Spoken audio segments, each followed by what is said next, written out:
Sometimes we get to the place where it seems like the world is crashing in on us, and we have to realize that God can and still will make all the difference when we realize that He is present. Good morning. This is Pastor Ernie Lewis of the Blue Point Church in Sisseton, Illinois, with your thoughts for Monday. It is too easy, it seems like, to look at the giants of this world and consider ourselves outnumbered in battle. I love the story of David and Goliath because it is not the story of the underdog winning against the giant. It is actually God prevailing against the enemy, which is the world, and his servant obeying his calling. You see, David didn't say, "Look, I can whip you, Goliath." No, he said, "Today, all the earth will know that there is a God in Israel." Now, when we get scared or fear that we're losing the battle, we may have to read the "but God" passages we find in the Bible. One of them comes in Psalm 73 and verse 26. He says, "My flesh and my heart fail, but God is the strength of my heart and my portion forever." We should be able to realize by now that we can't do much on our own. I mean, especially when we face the forces of evil that are present in this world around us. In the New Testament book of Acts, chapter 19, there were these 7 sons of Sceva. They thought that they could drive out demons by their own power. They had a very rude awakening. They even said, "We can exorcise you by the power of Jesus that Paul preaches."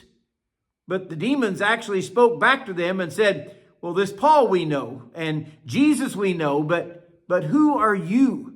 They had no spiritual influence whatsoever. Matter of fact, the Bible says that those demon-possessed jumped on them and they fled the house naked and wounded. When he says, "My flesh shall fail," it means we can't do anything in our own power. But when he says, "My heart also fails," it means that we don't have the courage or the mental stamina to stand against the enemy. And we will cringe and cower in fear of whatever enemy we face. Then we find that miraculous phrase in the middle of the verse, "but God," and of course, this changes everything about what we're facing and how we face it. He says, "But God is the strength of my heart," meaning that we gather our muster against the enemy, not by power or by might, but gathering our strength from God when He chooses to step in. He's not giving us some superhuman physical ability to win the battle in this passage.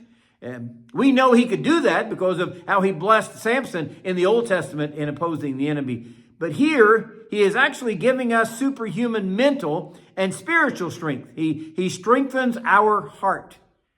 You know, when we fear that we may not be able to be enough for the battle, He encourages us from within. When God called young Gideon to oppose all the Midianites and the Amalekites, he was afraid. He felt very unworthy for the battle. So God had to show him His power through the tests of the fleece and the moisture on them, even allow him to hear the fear and the trepidation of the enemy from their tent before he was ready to go into battle.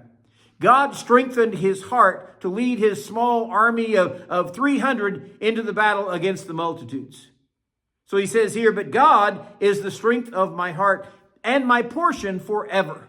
In other words, He has proven to be all that I need, no matter who the enemy is or what kind of battle I might face. We need to proclaim that kind of faith in God for facing the world and overcoming the enemy. I'm sure there are those times when we say, like David, "My heart and my flesh fail." That's when we realize that God is the strength of my heart and my portion forever. So I will place my trust in Him.